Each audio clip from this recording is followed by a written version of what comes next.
Hello दोस्तों, स्वागत है आपका अपने YouTube चैनल PS एकेडमी 11-19 में। तो कैसे हैं आप सभी लोग, बताइएगा जरूर कमेंट सेक्शन के माध्यम से। और आज पढ़ेंगे हम लोग संज्ञा का पार्ट नंबर 1 और कौन सा अध्याय है ये, अध्याय नंबर 2 का रिवीजन करेंगे। तो यहाँ से आपकी पूरी हिंदी कंप्लीट हो जाएगी। जिन्होंने बैच ले रखा है तो रिविजन करिएगा, जिन्होंने नहीं लिया है वो यहाँ पर पढ़ सकते हैं। पूरी हिंदी यहाँ से कंप्लीट हो जाएगी। तो संख्या की परिभाषा सबसे पहले देखते हैं। किसी व्यक्ति, वस्तु, स्थान और भाव के नाम को क्या कहते हैं? संज्ञा कहते हैं। जैसे कि व्यक्ति क्या हो जाएगा? रमेश। वस्तु क्या है? बाल्टी। स्थान क्या है? प्रयागराज जैसे स्थान हो गया। और भाव क्या है? खुशी, ईमानदारी। तो भाव आपको दिखेगा नहीं, तो ये अदृश्य होता है। तो खुशी हो गया, ईमानदारी भाव हो गया। अब आगे देखते हैं। तो आपसे पूछेगा संज्ञा मूल रूप से कितने प्रकार की होती है? तो संज्ञा जो मूल रूप से होती है 2 प्रकार की होती है। कौन सी? यथार्थवाचक संज्ञा और भाववाचक संज्ञा। जो यथार्थवाचक संज्ञा होती है वो दृश्य रूप में होती है, मतलब दिखाई देती है। और जो भाववाचक संज्ञा होती है वो अदृश्य होती है, आपको दिखाई नहीं देगी। जो यथार्थवाचक संज्ञा है उसमें भी 4 प्रकार हैं। कौन कौन से? व्यक्तिवाचक संज्ञा, जातिवाचक संज्ञा, पदार्थवाचक संज्ञा या फिर द्रव्यवाचक संज्ञा। और चौथा नंबर है समूहवाचक संज्ञा, उसको समुदायवाचक संज्ञा भी बोल सकते हैं। तो ये आपके 4 रूप ये हो गए। आपसे पूछ सकता है यथार्थवाचक संज्ञा कितने प्रकार की होती है? तो ये 4 प्रकार की होती है। कितने प्रकार की? 4 प्रकार की होती है। प्राचीन हिंदी के अनुसार संज्ञा के कितने भेद हैं? तो प्राचीन हिंदी के अनुसार संज्ञा के 5 भेद हैं। कौन कौन से? व्यक्तिवाचक संज्ञा, जातिवाचक संज्ञा, भाववाचक संज्ञा, पदार्थवाचक संज्ञा जिसे द्रव्यवाचक संज्ञा कहते हैं, और समुदायवाचक संज्ञा जिसे समूहवाचक संज्ञा कहते हैं। और अगर आपसे पूछता है आधुनिक हिंदी के अनुसार संज्ञा के भेद कितने हैं, तो आपको 3 बताना है। कितने बताना है? 3 बताना है। पहला है व्यक्तिवाचक संज्ञा, दूसरा है जातिवाचक संज्ञा और तीसरा है भाववाचक संज्ञा। जो पदार्थवाचक संज्ञा और समूहवाचक संज्ञा है वो किसके अंतर्गत आ जाती है? जातिवाचक संज्ञा के अंतर्गत आ जाती है। अगर आपसे पूछे कि जातिवाचक संज्ञा कितने प्रकार की होती है, तो 2 प्रकार की होती है, पदार्थवाचक संज्ञा और समूहवाचक संज्ञा। अब आगे देखते हैं।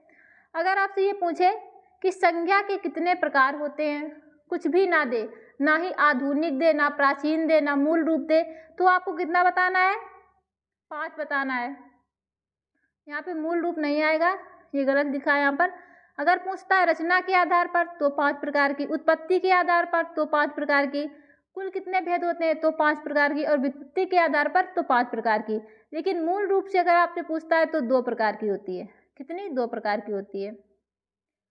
व्यक्तिवाचक संज्ञा, तो ये जो डिफिनीशन लिखी है ये आपकी बुक की डिफिनीशन नहीं है, बस इससे क्या होगा, आपको पता चलेगा ये कौन सी संज्ञा है।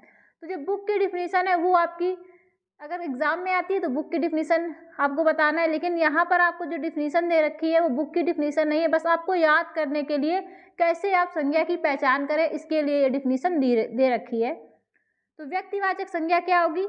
दृश्य होगी, मतलब आपको दिखाई देगी। सदैव एक वचन होगी। कैसी होगी? सदैव एक होगी, अकेली होगी। दुनिया में विशेष और अकेली होगी। दुनिया में क्या होगी? अकेली होगी, खुद में विशेष होगी। जैसे कि प्रयागराज अकेला है दुनिया में, लेकिन अगर जैसे प्रयागराज है तो आप बोलेंगे दूसरा प्रयागराज भी है, लेकिन वहाँ पर क्या होता है कि उसके जैसी वस्तुएं नहीं होंगी, उसके जैसा स्थान नहीं होगा।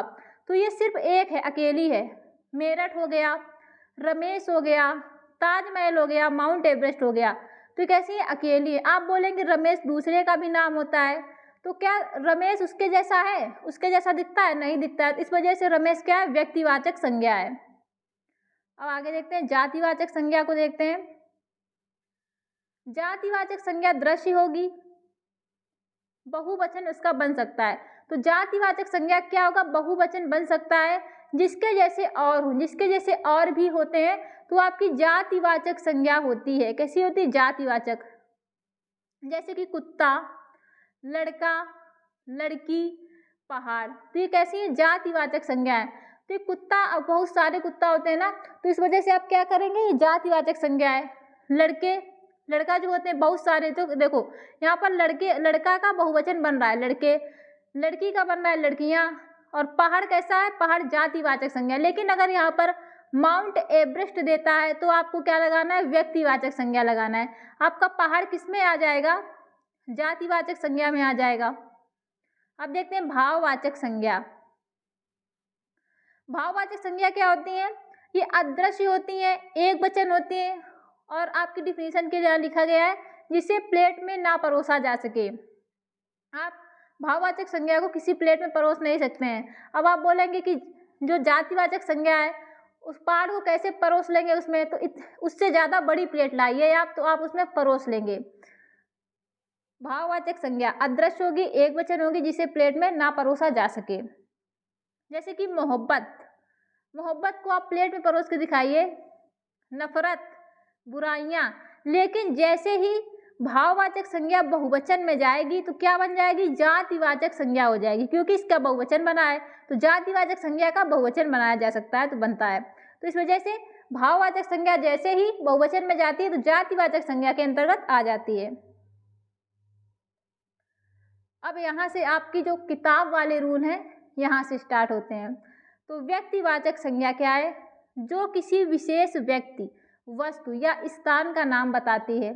तो ये डिफिनीशन है आपकी किताब की, जैसे कि ताजमहल, यमुना, गंगा, दिल्ली का Lal Qila, Hyderabad, Gautam Buddh Nagar, Uttar Pradesh, ISRO, America, Buddh International Circuit, Sachin, जनवरी, चैत्र, पृथ्वी, चंद्रमा, भारत, सरस्वती, रामायण, कामधेनु गाय, हाइड्रोजन, ऑक्सीजन।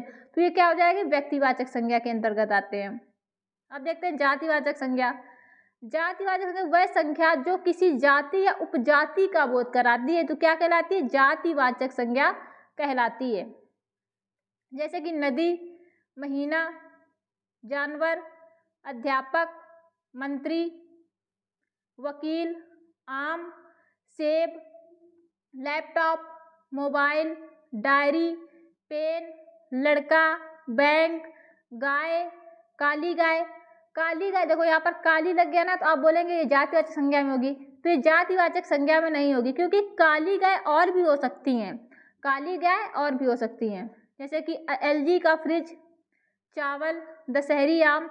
आप बोलेंगे यहाँ दशहरी लग गया, तो आम किस में, दशहरी आम किस में आएगा, व्यक्तिवाचक में। लेकिन यहाँ पे व्यक्तिवाचक में नहीं आएगा, क्योंकि दशहरी आम बहुत सारे हो सकते हैं, बहुत सारे दशहरी आम हो सकते हैं। बासमती चावल, पर्वत, शहर, रोनाल्ड का पेन, यहाँ पर रोनाल्ड नहीं लिखा है, रोनाल्ड का पेन, मिठाई, बाजार, मिठाई बाजार। तो इस वजह से देखो यहाँ पर बासमती चावल लिखा है, तो इसी वजह से हमने क्या लिखा है यहाँ पर, उपजाति का बोध कराती हैं। अब आगे देखते हैं, प्राकृतिक आपदा को जातिवाचक में रखा जाएगा। प्राकृतिक आपदाएं क्या होती हैं, जैसे कि भूकंप का आना, ज्वालामुखी, तूफान, ये प्राकृतिक आपदाएं हैं, इनको किस में रखेंगे, जातिवाचक में। अगर आपसे पूछता है ज्वालामुखी कौन सी संज्ञा है, तो आप बताएंगे जातिवाचक संज्ञा है। और आज की क्लास यहीं पर समाप्त करते हैं। अगर आपको क्लास अच्छी लगती है साथियों, तो प्लीज़ साथियों चैनल को सब्सक्राइब, लाइक, शेयर जरूर करिएगा। जय हिंद साथियों।